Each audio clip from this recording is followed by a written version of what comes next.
Hey everyone, and welcome to Sports Break. I am super excited today to be joined by Bree Nguyen, who is a founder, advisor, and investor with MPN and Business Group.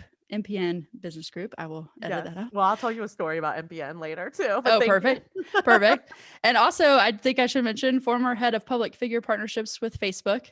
You've Yeah. worked for Maverick Records, Warner Brother Records. I mean, come on, let's go.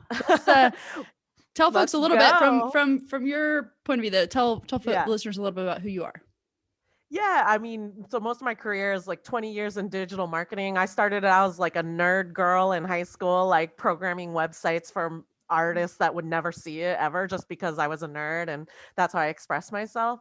But so I got my career start in a crazy story that we'll tell on another podcast about Mariah Carey discovered me and I built her first website and was her first digital manager pre glitter, pre breakdown. This has nothing to do with sports, but the other half of my teenagerdom was playing soccer, right? Playing soccer, Awesome. and then I would go home and like program websites. So like that was pretty much summed up my whole life for a long time. And so that for 20 years after that, that's what I've done. I've digital marketing for really big artists, everybody from NSYNC, Michelle Branch, one of my artists, and digital marketing means like community marketing. Like I'm in there with the fans. I am one of the fans, and did a couple of tech startups. But now 20 years in my career, I'm really fortunate that I can do a lot of philanthropic stuff. So I do things with the US Soccer Federation and Cal State Dominguez Hills, my alma mater. So everything that I love, I get to make my life now, which is pretty awesome. And so I'm really excited to talk about US soccer, which is my thing. We're on video right now, so you see all my soccer stuff behind me. Like, Absolutely. Yeah. Whose yeah. ball, whose signature is on that ball That there? is literally my prized possession. My whole house can burn down, but that is the thing I will save. It is a 99er World Cup ball signed by the entire 99 team, Oh my including the goodness. coach. Mia Hamm and Brandy Chastain are there. It's like my prized possession. I've had it since 2001 or so. Yeah, so it's in my little case and tucked off. Amazing. I Yeah, mean, that is so cool. yeah, Oh man, yeah, I can't wait to chat too. Real quick side note yeah. and real quick random question about programming back in the day. What Yeah. site were you using? What was Oh, live back then? okay, a pirated version of Dreamweaver, like Okay. Dreamweaver 2.0, all right? Okay. And pirated version, Napster was that was the I'm a 90s kid, Mhm. right? So it was like Yep. late 90s. LimeWire. AOL, a lot of GeoCities sites. I did have my own server actually back in the day. It was expensive and I was like a poor little kid to host my own thing, but I think I did some GeoCities stuff. Dang. And then I was only 16 when I did Mariah's site. Mariah was biggest artist in the world. She didn't have a Yeah. website, so like that's why I came in and built her community on a website and Unreal. did it all on her server. So it was really I by no means am a programmer. I like revert if you actually looked at the code, you'd be like, woof. But But from that's the front, amazing. yeah, but nobody knew, so whatever. I Yeah. usually make it right. That's so cool. I've done a little Yeah, bit of website development, starting yeah. this whole thing, and it is a foreign language. So to know that you were doing it from such a Yeah. young age is Well, now so we cool. have like Wix and Weebly, Yeah. so I'm like, now we can bust it out in an Yeah. hour. But That's amazing though. pretty I much think just that's reverse engineered. yeah. Look at the code, reverse engineer and do it. Awesome. Yeah. Gosh, so cool. Okay, Yeah. but yeah, so you also split your time being an amazing web developer early age and then soccer. So yeah, let's Yeah. chat about, how long did you play and Yeah. what did you love about growing up playing sports? Yeah. So I was always like an active kid, but I didn't get into soccer till quote unquote late, like in terms of youth soccer. So I was maybe like 10 or 11 when I got into it because my like neighbor girls all played soccer. So I was like, Mom, I want to play. My mom was like, what? So she just signed me up. I mean, I fell in love with it right away. And I was a forward as a kid. So I got to score all the goals and like you're a kid. So I was like crushing it back then. I just had like too much energy for this tiny little Asian girl. And so it was just fun. I got to hang out with my friends on the block and like kick around a ball and run around and, ride my bikes to soccer practice and stuff. Um, and I did start playing club soccer, as a teenager. It was a little bit weird for me. Like I wish I would have gone pro. I mean, I think we all as a kid wished we were Oh Mia yeah. Hamm, but for me, I didn't realize this till later as an adult, but I skipped a couple grades, so I was young. But they do, AOS so by age. So I was always with girls that were actually not my classmates, Mm. right? So that was weird for me too, because they weren't like my friends and they were all friends. But then when I got into high school and I'm trying out, I'm like, this is a big deal. I went to Scripps Ranch High School in San Diego, which is they were CIF champs 3 out of 4 years that I was there. I was not on varsity and I beat myself up for it for Mm. years. And then I realized I'm like, I'm fucking 13 years old. Oh, Yeah. sorry, I cussed, but Oh, I'm you're like, good. It's okay, it's welcome here. Yeah. okay. But I'm like, wait, I'm fucking 13 years old. These are 15-year-old girls. I beat myself up for years. And then I was Oh, like, wait, I'm so much younger because I skipped a couple grades. No wonder they kicked my ass like in the tryouts. Just like bigger and stronger. yeah. Um, and because I always for years beat myself up, like, why did I suck so bad by the Oh time I got to high no. school? Because I was like good before that. So I quit. I quit soccer in sophomore year. And again, all those girls, they grew up playing with each other because they were the same age. I never played club with Right. them, so I didn't even know the high school girls. And then at school, I'm like the nerd girl that they weren't friends with, you know. Oh, Um, so I beat myself up. I laugh about it now because I understand what was going on and I'm, more confident now. But so I quit soccer in sophomore year and I was, like a typical angsty teenager and I was like, F soccer, like all this stuff, right? Even though I loved it, so I watched the national, I was like going through my teen angst. I actually ended up joining, not as a player, but because I'm a nerd too, is I actually ended up joining the varsity football team wow. because I was all into AV and like nerd things like that. And the coach was like, somebody needs to videotape the games so that he can have like player footage and all that. And this is the 90s, but it was still those big, huge cameras, with like, do people white balance still? Like, that's all I remember from Yeah. having to Yeah. do. Yeah, they have to like put the paper in front. So that's what I did. I was like the one person in the AV room that knew how to work the camera and was like free on a Friday afternoon. So that's how I got the Wow. job. And but it ended up being so fun because then it's just a high school football game. But when you're a teenager, you're like, I have the pass and I can get Right. in, and I'm there with the guys they were pretty nice to me, or the guys were pretty nice. And got to go in the press booth, take the videos. And it was funny because the coach's office is inside the boys' locker room. So I was the only girl that was actually allowed into the boys' locker room. I mean, of course, I couldn't go in when Right. they Right. Right. showered, Right. but like when in between times, they were like, literally, it was like, nobody allowed but Bree. Oh Like, wow. because I had to go to the coach's office. But always, that was like a joke at the school. They were like, Bree's the only one allowed in the boys' locker room. So it's funny now. I did play JV soccer, but it's funny now because I have my, high school letters or whatever. And I just own it now. I'm like, and my varsity letters actually from football, not from Yeah. soccer. And I love football too, right? So it was fun. Um, so that was kind of the end of my soccer career, to be honest, and in high school. And then life happened and I went to go to college and all the Mariah stuff happened and all the music industry stuff happened. But once I started to settle into my life in LA, like around I'm 19 or 20, so I'm not that much older, right? But I moved to LA when I was 16. So once I like settled down and like actually had an apartment, I wasn't like poor anymore. I had the itch for soccer still. I've never been a gym rat or a gym person. It was like so boring. I'd rather run around with a soccer ball, and like that's how I work out. Even training for soccer, I Mm. just like play soccer more.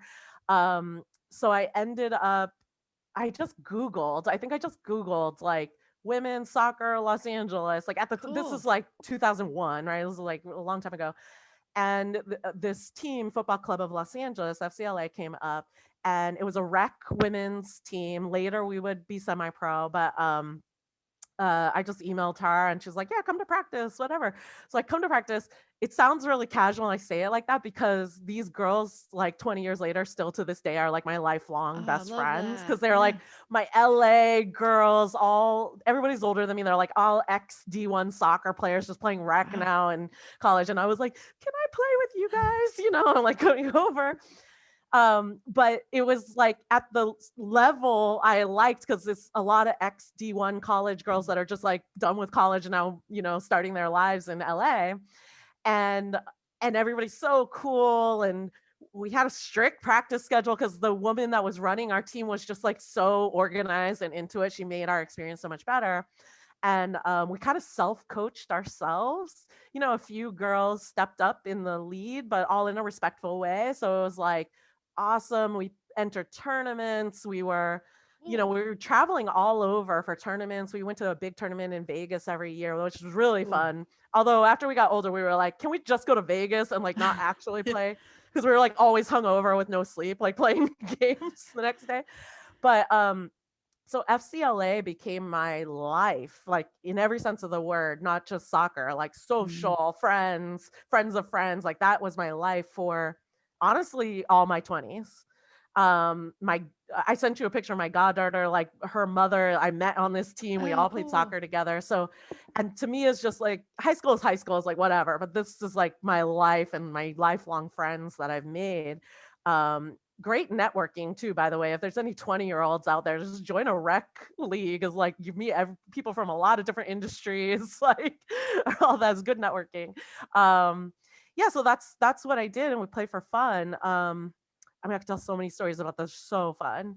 Like who's the red card leader on the team? We took it so seriously. Like I think if I played rec now, I'd be like, okay, I'm tired. I'm not gonna play anymore. But it's like we're 25 in a team rec game on a Saturday afternoon, and we're like, we have to win this. Like, oh, this is life or death. And I'm like, I don't know if I can get back to that mindset that I had in my 20s, but regardless, so many memories. I ended up blowing out my knee Oh no. in when I was about 27. So I played for a long time. I was playing 5 or 6 nights a week, co-ed, Wow. this Cool. team. Yeah, so best ship of my life. But I ended up blowing out my knee. It was my fault.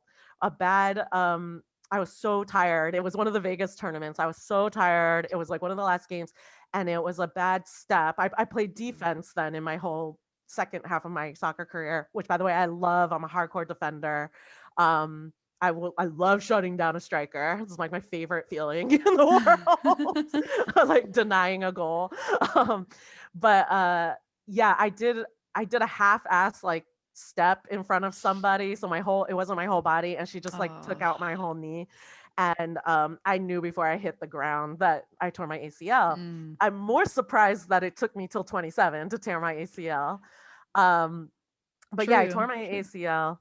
Not a fun time, but all my friends were like, look, you can come back from this. Like, you either never come back the same player or you come back stronger than ever. So I had that in my mindset, and I went hard in PT, and I came back, I think stronger than before. I know stronger than before, because that year, I want to say 28 to 30, I think I was the best shape of my entire life, even Wow. high school, even over high school. Because then because I was in PT, then I focused on like gym strength, Mm. weight training, stuff I never did too much. I just like ran around a lot. I just had really good fitness before.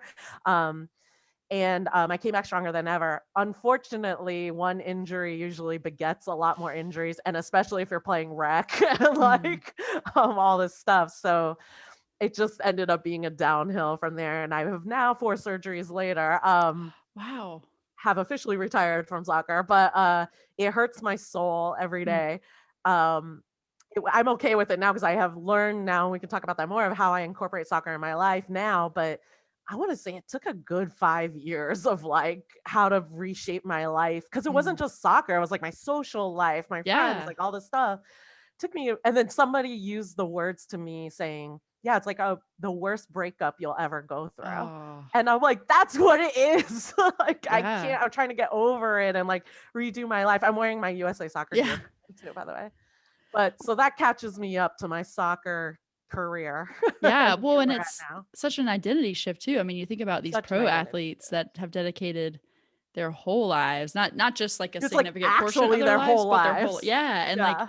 no wonder they like get lost sometimes, or especially females who Yeah. have to then go have a second career. And well, did you play sports in college?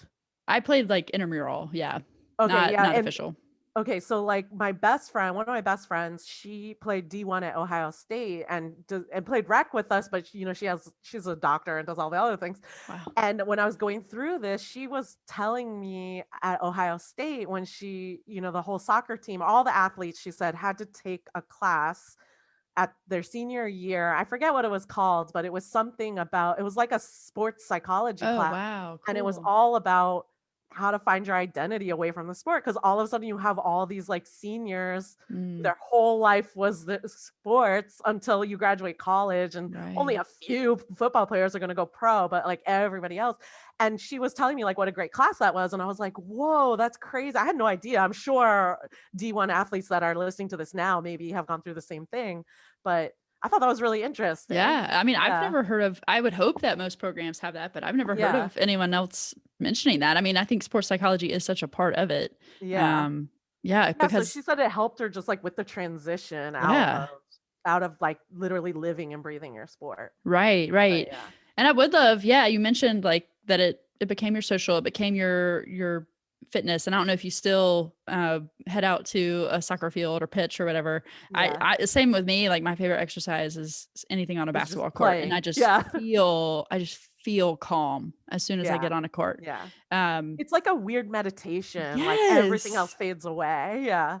yeah, And and you're like, and it's, yeah, that's what I get. It was like my therapy. And I'm like, oh, yeah. yeah, this intense focus. Yeah. Yeah, you can process things, you can, Yeah. kick the ball as hard as you need to or whatever the Yeah. case would be, but yeah, how do you see sports weaving its way into your whole life? Like you were Yeah. saying, there are certain things that you've been able to pull and notice like, Yeah. oh, maybe my confidence grew because of this or whatever.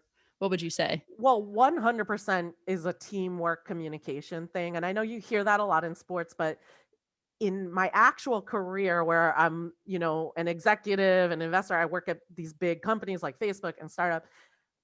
I already know, especially at a company like Facebook that's doing feedback all the time, you're doing performance reviews all the time. So I know the good, bad, and the ugly of how I work. But always on one of my strengths is working with a team, figuring out how to fit in, like understanding the roles of a team. Can you learn that without sports? Yeah, but am I way more confident and like secure with myself in my role on a team, having played a team sport? 1000%. I Mm, credit that to my soccer experience, right? Especially a sport like soccer that is so much a team sport, right? Like, yes, the goal scorer gets the glory, but even the goal scorer, a good goal scorer, knows the whole setup that made that happen. And you just feel that team stuff. That alone translates into my corporate career very much.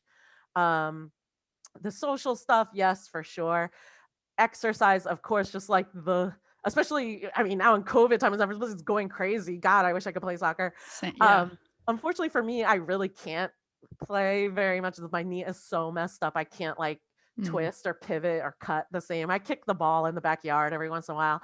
So for me, I went through the struggle of what is the sport I can replace soccer with that is intense enough for me, because I need that high intensity. I think most hardcore athletes need that intensity, not just average, mhm. but is still okay for my knee. So it took me a while. I tried everything. I was like, golf, tennis, everything was like kind of boring. And so I finally found mountain biking. Oh, cool. Yeah, because I was trying everything. So now I'm a pretty hardcore mountain biker. It's very easy on my knee, but still super intense. Like Yeah. not road biking. It's like I'm going over boulders and like Oh things my like gosh. that. And then I joke, I need the accountability of being like stuck out in a mountain to like then have to work my way back. Like this is why I can't go on a treadmill or like a bike. I'm like, Uh, "Okay, I'm done." But yeah. so I'm like, you need to drop me out in the middle of nowhere. And I'll do Oh my it. gosh, you need to go back to Vegas. Just plop yourself in the middle and your goal could be get to the strip. Oh It's my like gosh. That surrounded is by that is a mountain biking good. stuff. You're right. I've never mountain biked there. That would be good. I'm a big gambler too. So Oh, maybe there you go. you just gave me a good tip. Yeah. Yeah. So mountain biking was the thing that was intense enough for me because it was like single track on a cliff. I'm like, yeah, this is what I need. And then I slowly started to make more girlfriends. I have a lot of guy friends too, but you like the girl camaraderie as a girl athlete. I started to make a more girl mountain biking friends. And then in LA, there's actually a big group called Girls Gone Riding, and so it's a Oh, big cool. they have a big Facebook group. Anybody who's even just remotely interested in mountain bike, just join the group. These girls are amazing. They'll teach you the skills just for free. They're just like love the sport, and that alone is one of the things I love about a sports community too. Is like everybody's just like willing to support each other. Everybody wants to see people like Yeah. enjoy the sport, what they love, whatever it is.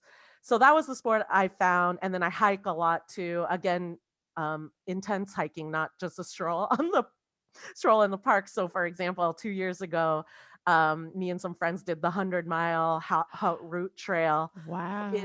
in the Swiss Alps from Chamonix, France to from Blanc to the Matterhorn. And so we did Wow. 100 miles in about 10 days. Super intense. I highly recommend, though. I'll give you all the tips. Really fun. So that's the stuff I do, at least to keep the intense physical zen moment that you're talking about when you go on the basketball court. That's why I do it. And Yeah. sometimes I'm like when I was hiking the Alps, sometimes I'm like, why do I do this to myself? but always at the end, you're like glad you pushed yourself through it, and to like know you can go through that mental journey is really cool. So Yeah. that's how I've incorporated sports at least. Yeah, but Yeah. I feel like that is a part of, especially someone who has played sports. It's this Yeah. like, I have to have a goal. I have to have almost a mission, whether it's to go out and win this game or Yeah. finish this hike or whatever. And like knowing that I'm gonna mess up in the journey and that's okay. I just have to keep picking myself up. So I totally resonate with what you're saying about Yeah. like wanting to find that thing, setting a challenge that's like just out of your reach or is gonna be really hard, but I can do it and I can train for it and I can, Yeah, make a plan. and while you're in the middle of it, you're like, "Why do Yes, yes. I do this?" Yeah. Oh, I love that though. That is so Yeah. cool. And I've heard vaguely about that hike, but I need to look more into that because Yes. that sounds Oh, pretty I'll give you interesting. all the tips. Yeah, I'll give you all yeah. the tips. You should do it. I highly recommend. I'll go with you again. It was amazing. Okay, let's do it. Let's do Yeah, I'm it. down. Let's Let's do go. it. I love it. Well, speaking of things that we love, I do want Yeah. to make sure that we have time to chat Yes. about the gals, The as we like to gals. call them. Yes. You're I imagine one of your greatest loves because of your signed ball up there. But yeah, talk about just your experience in sports fandom. What do you love Yeah. about being a I fan? mean, so I'm a 90s kid, so of course the 99er US women's national team is, a big deal for me. And, I was a Mia Hamm fan, the whole thing. Actually, Julie Foudy is my number one, so I love that she's still, so involved. Oh yeah. She played on the San Diego original WUSA team, and that's where I grew up. So I used to go see her. I still have her jersey. So I love that. But from the 99er team, I remember seeing the Fair sisters, Lori and Ronnie Fair. I'm biracial and I'm Asian. And in the 90s, it's very rare to see a biracial kid. It very much was a big part of my Yeah. identity in the 90s. Weirdly, not part of my identity at all now. Like I don't really run into it. I think because we're all like mature adults now. But in high school is a big source of insecurity for me. And there's a reason why Mariah is also biracial and is like a big idol for me too. She speaks very openly about it. But so I remember just like seeing the Fair sisters I remember very clearly, like even in the 99 World Cup team. And even like Lori only played a little bit in that game. And I think Ronnie was benched the whole game. But I was just like, there's a biracial Asian girl on the team, and being Wow. like so enamored. I'm like 14, and like so enamored.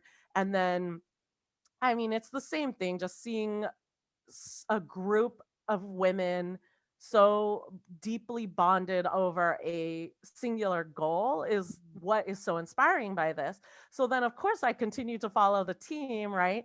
And I think half my wardrobe is just US soccer gear, if you call that a wardrobe. But Sure, sure, sure. Yeah, yeah. yeah, you do. Okay, thanks.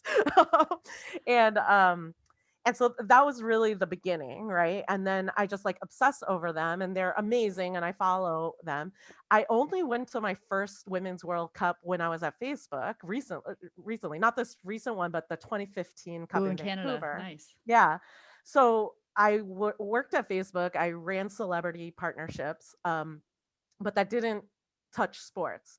My colleague ran sports. And again, this goes to, you know, being a good team player. So like, man, so his name is Brandon Gayle. He is now the chief revenue officer for the San Antonio Spurs. So he's a big Cool.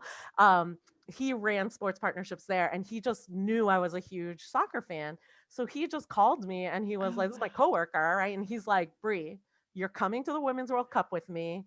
I'm getting you FIFA passes and you're going. And I was like, what? I was like, I can't. And he's like, I can't. Like, oh, they won't let me. And he's like, you take some PTO. You're coming as my guest. Let's go. And I was like, okay. So I took some PTO. So I didn't even go officially for work. I just was like, all right, I'm taking PTO. Was on the flight to Vancouver with him. What Amazing. a great friend. I mean, Mm. he literally, I told him, you're making my dreams come true. And even Wow. like, when you look at my career or whatever, people are like, oh, all this, but I try really hard to never forget like what I'm forever eternally a 12-year-old inside and I never want to lose that fandom of Yeah. girl. And like so I'm literally was show up at the Women's World Cup with him. We have FIFA passes. We're staying in the hotel with the players and we Wow. go early. I was like, we're going right when gates open. I think we were like the first 3 people in the stadium. And Brandon, he's like this cool, like real chill exec. And I'm literally like jumping up and down and clapping. And he was like, oh my God. But but I think that made him happy that it was worth it. So I got to see, Carly Lloyd's hat trick. Oh Joe gosh. Biden was in the seats next to us because we were sitting with the Nice. FIFA team. Um, and that kicked it off. I ended up going to France last year with my friends. My friend Nicole was the one that put it all together, and she was like, "Come on, let's go." I was the one being like, "Nah, I don't know. That's crazy." Thank God I didn't listen to me. Thank God I listened to my friends. The most amazing trip. It was insane. I mean, every 2 days we were switching cities, following the team Wow. around, and I say thank God because we wouldn't know that COVID would come, less than a year later. So it was just a good lesson to me. Like, if I just focus on my friends, good experiences, things I love, everything will be okay. And so that's what I do now. And that actually eventually led to me getting connected with the US Soccer Federation officially. I sit on the board of a lot of things in LA, like education and community development. So it just made sense. So when I got connected with them, they have all these development councils in San Francisco, Chicago, New York right now. So they had 3 already. And the development councils are basically hardcore soccer fans that want to do more for the community and for US soccer. That's basically what it Cool. is. But I mean, we're managing funds, we're like making sure community development is diverse, that US soccer goes into a lot of diverse things. A lot of stuff that they're focused on right now is like free coaching training. There's a Mm. shortage of coaches, everybody. So like they're making free coaching and referee training for people, because there is a shortage of coaches and referees, especially in the women's side. Mm. Um, so I helped them found the LA one. It wasn't just me. There was a group of 10 of us, but so we call it the Southern California Development Council. So I did that last summer mid COVID Wow. because we were all going crazy. We're like, we want to play soccer. So we just latched on, and it's pretty cool because the people on the council are pretty big deals, big investors, big venture capital, big tech people. Um, but everyone just used to play soccer, loves soccer so much, Cool. loves the men's team, loves the women's team. It's also Paralympic team, and really wants to see the team grow. And then my dirty secret, quote unquote, is I want to change the US Soccer Federation from the inside out. I even told them before I joined, like, why should I join you and not the Players Association? Ooh. I'm like, Yeah. why? Like, I sit on the board of an inner city Cal State school. I live in South Central. Like, why am I going to join you? I could just join the Players Association because I stand with what the players believe Mm. in, was equal pay, diversity, Black Lives Matter. And they, to their credit, they were like, we want to too join the council and you can do Wow. that. And so far has been good. It'll be a slow roll, but that my attitude is I'm going from the inside. Yeah, that's awesome though. That's Yeah. awesome. Yeah. So we'll see. I'm going to pull everybody listening, whoever's interested in getting involved with US soccer, please reach out to me. I'm serious. I'm being for real. I want it, I got to get all the cool people in. Like, no more Stanford dudes in there. We love a Stanford dude, but we only need so many. That's amazing though. That's Yeah. awesome. And kudos to you for taking that on and like trying to make change, not that it's a beat, but in the belly of the beast, as they say, like that's the phrase, That's like what I go tell inside. myself Yeah. at least. Well, Yeah. and also I'm like pretty loud about it to them. They know. Yeah. Yeah. I'm like the loud one on the board. Wow. That's awesome. And I had no Yeah. idea. That is so cool. Yeah, Oh, surprise. So yeah, so I'm gonna pull you into stuff too. Watch out. oh, love it. Love it. You're Let's do gonna it. change this stuff from the Yeah. inside out. Yeah. Well, I'll have a few more questions about the World Cup and rapid fire in just a minute. But is there anything coming up with your group that you want to promote, or anything in particular, or where can people connect with you and find out more Yeah. information? I mean, there's a ton of stuff happening with US soccer. I always have a ton of stuff going on because we didn't even get to all the other stuff I do. Like I own an esports team. What? Yeah, I own an esports team. They're top 23 in Valorant. We have Call of Duty. I play esports as well, so I'm on a rec, but I was a wondering with your hard headset and oh, yeah, yeah, chair. yeah. I'm a Okay, hardcore okay. World of Warcraft player, so I'm on a hardcore raid team. Um, Again, the theme of my life in this chapter of my life, and this chapter meaning like I have an established career, I'm fortunate enough to be able to pick and choose projects now. So in this chapter of my life, I'm really about the things I love and my family Yeah. and my friends, and how do I make that my life, Wow. Because I still have to make a living, but I'm like, Right. how do I just make this my life and like give back to everything I love, and that's pretty much done pretty good for me just following that mantra for the last couple of years, So now I'm like, okay, now let me pull in everybody else that like loves all this stuff and let's do some cool stuff, So That's reach out amazing. to me. I'm on everything. I'm on Instagram, Discord, games, LinkedIn, whatever. So Bree Nguyen, connect me on LinkedIn. BRZY56, Breezy56 is my handle on literally everything: Instagram, esports, Twitch, whatever. I'm an open book. So come and connect. I really do love connecting with everybody about anything and everything. So would love to hear from everybody. Yeah, that's Yeah. awesome. And we will put all those links in the show notes. So thanks again for coming on, for taking your time Yeah, out. this We is we so got to have you fun. back. I mean, we could talk for I'm, 3 hours, I think. So we got to yeah, have I'm you here back. for you anytime. I mean, you're not going to get rid of me that easy, actually. So.